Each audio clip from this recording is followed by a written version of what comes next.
ជីវិតខ្សែហួងអូនលោកជំទាវសំឡេងអ្នកស្រីទៅជាសំឡេងនៅផ្ទះខ្ញុំមករកខ្ញុំទៅដឹងអ្នកប្រហែលអ្នកស្រីមកស្មាកូនកូនចេញទៅមើលមើលកូនចាអ្នកម៉ែហួងអូនលោកជំទាវអូជំរាបសួរលោកអ៊ំលើកដៃថ្វាយព្រះណាក្មួយលោកបងខ្ញុំនៅទីនេះហួងអូនតើអូនមានរបួសត្រង់ណាដែរទេរបួសនោះមិនធ្ងន់ធ្ងរឡើយណាលោកបងនេះកុំតែបានអ្នកទាំងពីរជួយសង្គ្រោះអូនទេណាលោកបងម្លេះសំពេលនេះខ្ញុំប្រហែលជាត្រូវស្លាប់ដោយសារស្នាដៃចោលនោះហើយលោកជំទាវឲ្យពួកខ្ញុំសុំទោសផងពេលនោះពួកខ្ញុំពិតជាភ័យខ្លាំងណាស់លោកជំទាវខ្ញុំគ្មានបំណងរត់ចោលលោកជំទាវបែបនេះទេពួកខ្ញុំទាំងពីរនាក់បានយកដំណឹងនេះទៅជម្រាបដល់លោកសេដ្ឋីដើម្បីឲ្យលោកសេដ្ឋីមកជួយលោកជំទាវណាលោកជំទាវយ៉ាប់ណាស់ពួកឯងនេះតែមិនអីទេណាលោកបងនេះអ្នកទាំងពីរនេះហើយជាអ្នកជួយសង្គ្រោះជីវិតខ្ញុំណាលោកបងអ្នកក្មួយស្រីខ្ញុំអរគុណអ្នកទាំងពីរណាស់ដែលបានជួយសង្គ្រោះជីវិតភរិយារបស់ខ្ញុំណាចាមិនអីទេលោកសេដ្ឋីចាមិនអីទេលោកអ៊ំចិញ្ចៀនក្មួយស្រីតើចិញ្ចៀននៅនឹងដៃក្មួយនេះក្មួយបានវាមកពីណាដែរទៅចាលោកអ៊ំនេះគឺជាចិញ្ចៀនរបស់ម្ដាយក្មួយបានប្រកល់វាមកឲ្យក្មួយអ្នកតើអ្នកបានចិញ្ចៀននេះមកពីណា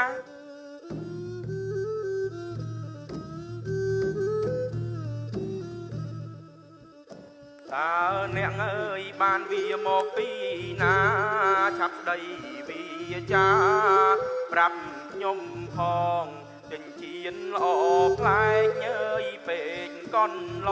ងរាយរាប់ប្រាប់ផងអើយព្រោះចង់ដឹង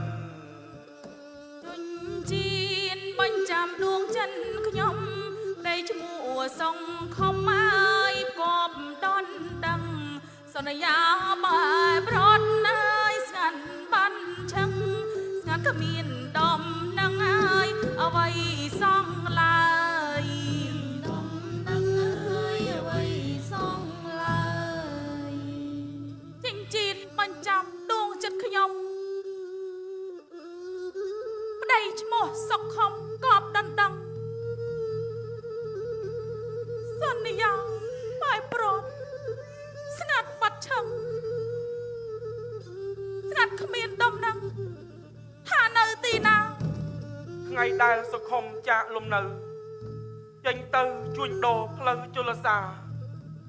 ពេលនោះគេជួបនៅហេតុការណ៍ជុះធំក្រៃណាបោកសំពៅកណ្ដាលសមុទ្រធំល្វឹងល្វើយហែលពុំរួចឡើយរកផ្លូវត្រូវរលកធំបោកប្រានគាត់ទៅមកចូលទឹកជ្រៅជីវិតខ្សែថាម៉េចបងសង្ឃឹមស្លាប់មកហើយមិនពិតទេណាម៉ែប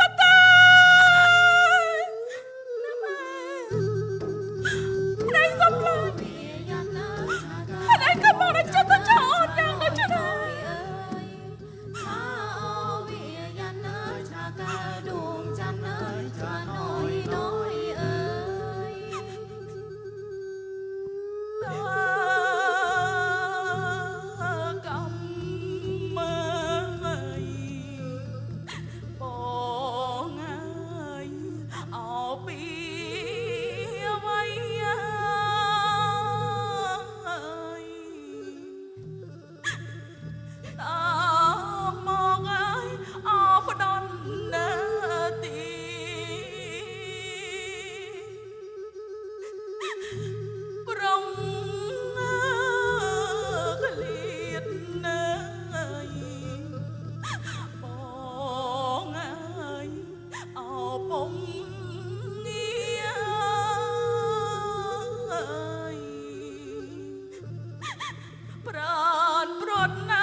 មួយស្រី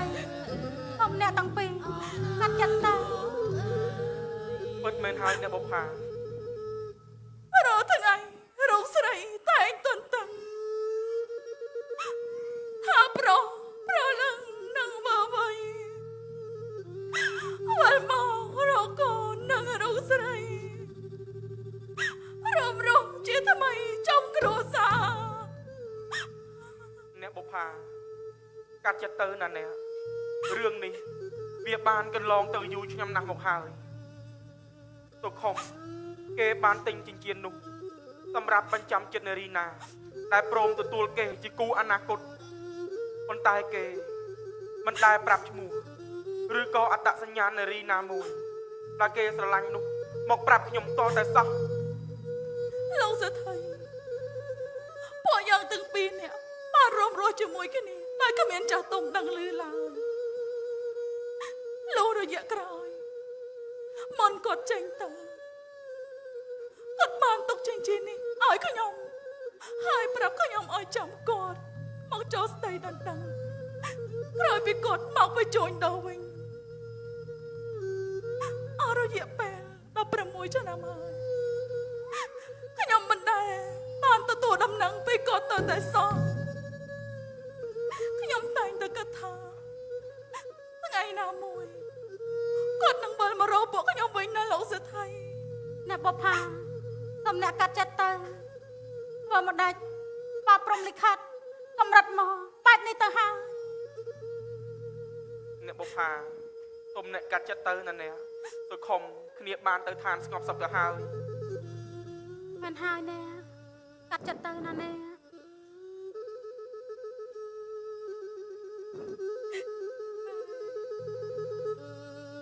លោកបង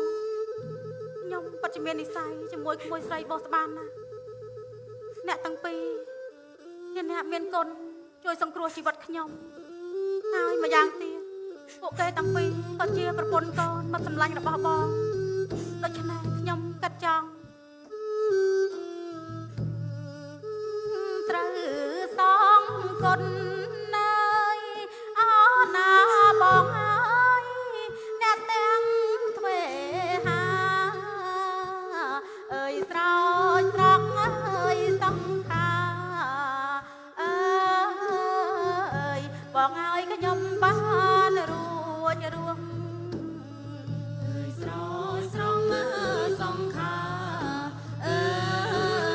យបងអាចខ្ញុំបានរួញរង នៅមានជីវិតណាយអណាបងហើយផុតទុកបាបគ្រោះអើយគុណនឹងអើយសែនពួងអើយបងហើយគ្មានអ្វីប្រៀបបាន អើយគុំនឹងសែនពួងអើយបងហើយអ្វីព្រៀបបាន លោកបងយើងគួរតែយកអ្នកទាំងពីរទៅរស់នៅជាមួយគ្រួសារយើងតែម្ដងទៅណាលោកបង បងក៏គិតដូចអូនយ៉ាងដូចនេះដែរណែក្មួយស្រីអ្នកបុប្ផាអ្នកទាំងពីរទៅនៅជាមួយគ្រួសារខ្ញុំតែម្ដងចុះណាអ្នក ចាមិនអីទេលោកអ៊ំពួកខ្ញុំអាចរស់នៅទីនេះបានហើយ ពិតមែនហើយលោកសេដ្ឋីឋានៈពួកខ្ញុំមិនសមនឹងរស់នៅជាមួយគ្រួសារលោកសេដ្ឋីឡើយ មិនថ្មីទេណាអ្នកគ្រួសាររបស់ខ្ញុំមិនប្រកាន់វណ្ណៈមានក្រអ្វីឡើយសំខាន់ឲ្យតែចេះយកអាសាទុកធុរៈគ្នាទៅបានហើយអ្នកបុប្ផាអ្នកទាំងពីរជាអ្នកមានគុណជួយសង្គ្រោះជីវិតខ្ញុំម្យ៉ាងទៀតអ្នកក៏ជាប្រពន្ធកូនបាត់សម្លាញ់របស់ប្តីខ្ញុំដូច្នេះអ្នកប្រៀបបានដូចជាបងប្អូនរបស់ខ្ញុំដែរណាអ្នក ពិតមែនហើយអ្នកបុប្ផាសូមអ្នកទាំងពីរកុំប្រកែកអីណាចាត់ទុកតែខ្ញុំសងគុណដល់អ្នកទាំងពីរក៏ដូចជាសងគុណដល់វិញ្ញាណក្ខន្ធរបស់សង្គមទៅចុះព្រោះគេក៏ធ្លាប់មានគុណមកលើរូបខ្ញុំនិងគ្រួសាររបស់ខ្ញុំដែរណាអ្នក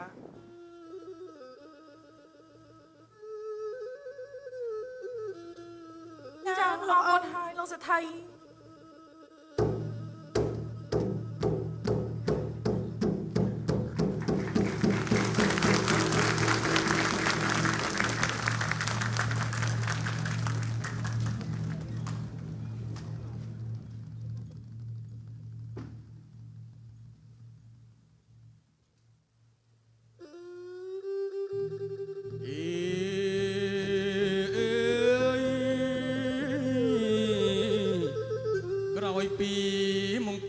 គ្រូវិជ័យដើម្បីត្រឡប់ទៅលំនៅរត់ទេងបោតចូលដល់ព្រៃជ្រៅមង្គលឲ្យឈប់រត់ទេក្បែរដងផ្លូវរួចចុះសំដៅមើលជ្រោះព្រឹក្សាអើយ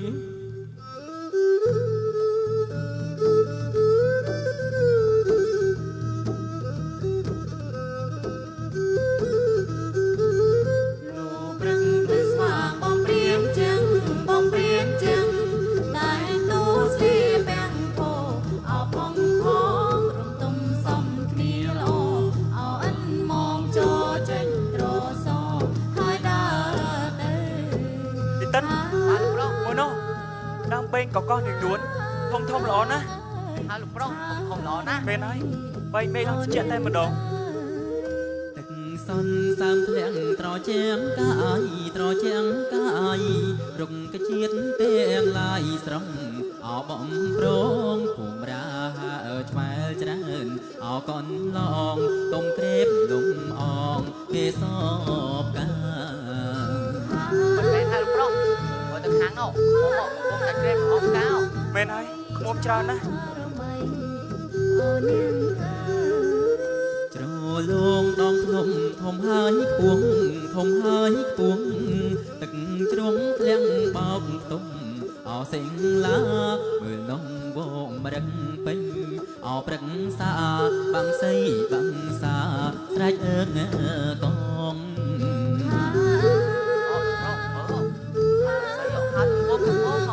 មែនហើយទេសារកាហៅទាំងវងតែម្ដងខាងនេះក៏ច្រើនដែរសុទ្ធតែកប្រុករត់លេងពេញមេឈើលោកប្រុសតូចមើលសត្វឆ្លុះនោះជើងវាដូចជាជាប់អន្ទាក់របស់ព្រាមព្រៃឯងប្រុសតូចហើយណាអូមែនហើយសត្វឆ្លុះនោះជាប់អន្ទាក់មែនហើយអូលោកប្រុសតូចម្ដងនេះហាយើងដឹងតែឆ្ងាញ់មកហើយយើងទៅដោះសត្វឆ្លុះនោះយកទៅផ្ទះ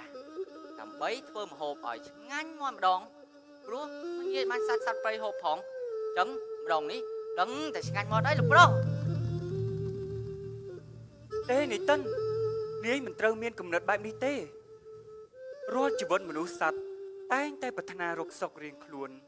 ហើយយើងជាមនុស្សគួរតែមានគំនិតថែរក្សាការពារនៅសម្បត្តិធនធានធម្មជាតិទាំងនេះមិនថាព្រៃឈើតូចឬធំព្រៃល្បាស់ព្រៃស្រោងព្រៃរនាមសត្វមរឹកនិងបាសាបាសីយើងត្រូវតែលៃលកថែរក្សា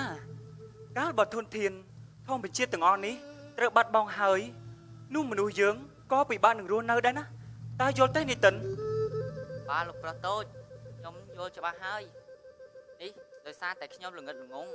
មិនបានរៀនសូត្រទើបធ្វើឲ្យខ្ញុំមានគំនិតបំផ្លាញសម្បត្តិធម្មជាតិបែបនេះចាប់ពីពេលនេះតទៅខ្ញុំលែងមានគំនិតបែបនេះទៀតហើយលោកប្រុសតូចណែមិនអីទេណានីតិនខ្ញុំសង្ឃឹមថានាយក៏ដូចជាប្រជាជនដទៃទៀតនឹងបានយល់ហើយរួមគ្នាការពារថែរក្សានៅសម្បត្តិធម្មជាតិទាំងអស់នេះដើម្បីកុំឲ្យបាត់បង់បន្តទៀតទៅចុះបាទលោកប្រុសតូចបាទអញ្ចឹងយើងឆាប់ទៅដោះអន្ទាក់ដើម្បីឲ្យឆ្លុះនោះបានរួចជីវិតហើយយើងក៏ត្រូវបន្តដំណើរទៅផ្ទះផងដែរព្រោះបែកពីលោកពុកអ្នកម៉ែប៉ុន្មានថ្ងៃនេះខ្ញុំនឹករលឹកលោកទាំងពីរខ្លាំងណាស់បាទលោកប្រុសតូចសូមអញ្ជើញលោកប្រុសតូច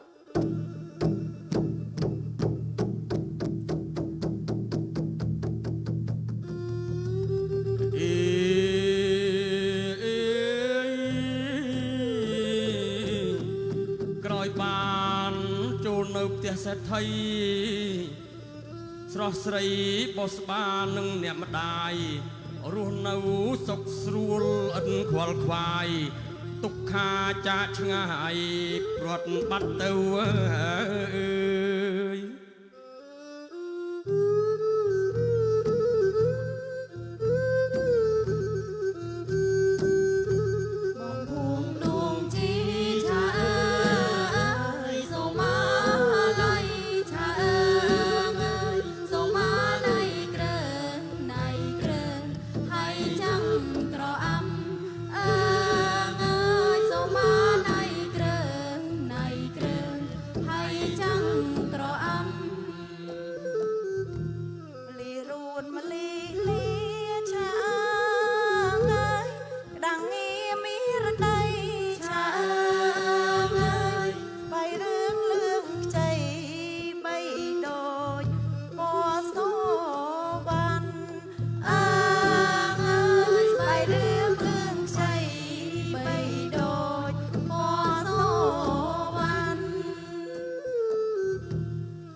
ដោយសារបុប្ផាមានសន្សើមចុងផ្ដើមឲ្យផ្ការីករហ័សបុប្ផាក្នុងសួនមានច្រើនដេញដាស់ល្អល្អយ៉ាងណាក៏មិនស្មើសម្រាប់នាងដែរស្មាលោកជីណាណាចាំចូលលេតែរលឹក កូនអ្នកណាគេ អ្នកណា មួយបាត់ស្អាតម្លេះ រលងៀងយំប្រឹងហើយនឹងសារាយស យ៉ាងពេញបញ្ញាយមានមុនស្នេហ៍ពេលរៀងគៀងក្បែរត្រង់នួនល្អងចិនចង់បានស្រីហើយមកខំប្រងជាគូនឹងបងហើយដួងជីវិត ប្រព្រៀនប្រងប្រាឡាយមិនមើលប្រានឃើញភ្លាមចង់បានមិនចេះកិនស្រឡាញ់ចង់បានហើយជាគូជីវិតព្រោះស្រីមិនស្និទ្ធណាស់ឆាំចាញ់ទៅ ព្រៀមបងហើយនេះពិនមាននីស័យស្ម័គ្រលើប្អូនស្រីស្រង់ពីលពើបងនឹងចូលស្ដីឲ្យដល់ម៉ែអើមិនអោយឆោមឆ្លើយឲ្យអំយងឡើយ តាលោកជីអ្នកណាហេតុអីបានជាហ៊ានចូលមកដល់សួនច្បារផ្ទះលោកសេដ្ឋីយ៉ាងដូចនេះ ខ្ញុំទេដែលត្រូវសួរអ្នកនាងតើអ្នកនាងជាអ្នកណាហើយអ្វីបានជាចូលមកក្នុងសួនច្បាររបស់ខ្ញុំយ៉ាងដូចនេះអ្នកនាងជាអ្នកណា ណែគឺខ្ញុំ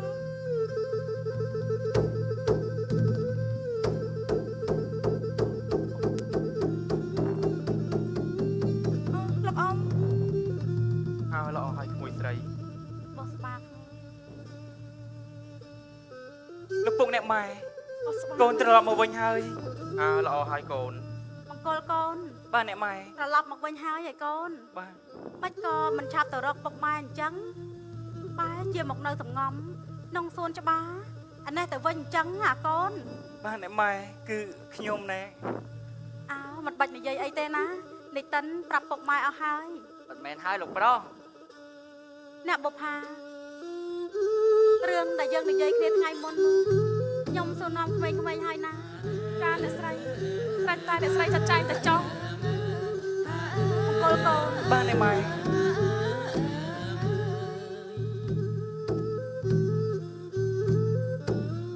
ថ្ងៃកូនចេញទៅតែគ្រូវិជ័យได้ជួបតុងភ័យអើយត្រូវចោលប្លន់ដេញតាមសំឡាប់អើយដោយបងខំដេញប្លន់ឲ្យដងហើយរឿងអាលង្ការ មានរឿងបែបនេះផងអ្នកម៉ែ ម៉ែត្រូវចោលចាំងនឹងកម្មវត្តណាហើយផិនស្ទើរតែអើយអង្គសង្ខាចៃដន្យបានអ្នកនឹងក្មួយបងស្បាខ្លាំងខ្លាវាយចោលរត់បាត់ទៅ ពិតជាមានរឿងបែបនេះផង មិនមែនហើយកូនរូបអ្នកទាំងពីរបានជួយម្ដាយដោយក្តីខ្វល់ខ្វាយឥតមងសៅនាំបាត់របួសឲ្យឆ្នាំសំកើនៅឯលំនៅអ្នកទាំងពីរណាកូន បាទអ្នកម៉ែអ្នកមីងអ្នកនាងបុស្បាខ្ញុំសូមអរគុណអ្នកទាំងពីរណាដែលបានជួយសង្គ្រោះជីវិតម្ដាយរបស់ខ្ញុំ ចាមិនអីទេលោកប្រុស មង្គលកូន បាទអ្នកម៉ែ អ្នកទាំងពីរក៏ជាប្រពន្ធកូនមិត្តសម្លាញ់របស់ពុកកូនផង អូ ហើយអ្នកទាំងពីរក៏ជាអ្នកមានគុណជួយសង្គ្រោះជីវិតម៉ែដូច្នេះម៉ែនិងពុកកូនព្រមទាំងអ្នកបុប្ផាកាត់ចង់ផ្សំគុំកូនជាមួយនឹងក្មួយស្រីបុស្បាមកជាគូនឹងគ្នាតើកូនយល់យ៉ាងណាដែរ កូនមិនមានទោះអ្វីទេស្រេចតែលោកពុកនិងអ្នកម៉ែរៀបចំទៅចុះ ចុះបោះស្បាកូនស្រីម្ដាយកូនគិតយ៉ាងណាដែរកូន កូនតាមតការសម្រេចចិត្តរបស់អ្នកម៉ែទេចា ល្អហើយកូន ល្អណាស់កូន អូនមិនមានអ្វីតងតាមតែពុកម៉ែរៀមចំគូកបសម្រាប់រោងខ្ញុំយល់ព្រមតាមអ្នកទាំងទ្វេ កូនសម្រាប់រូបខ្ញុំយល់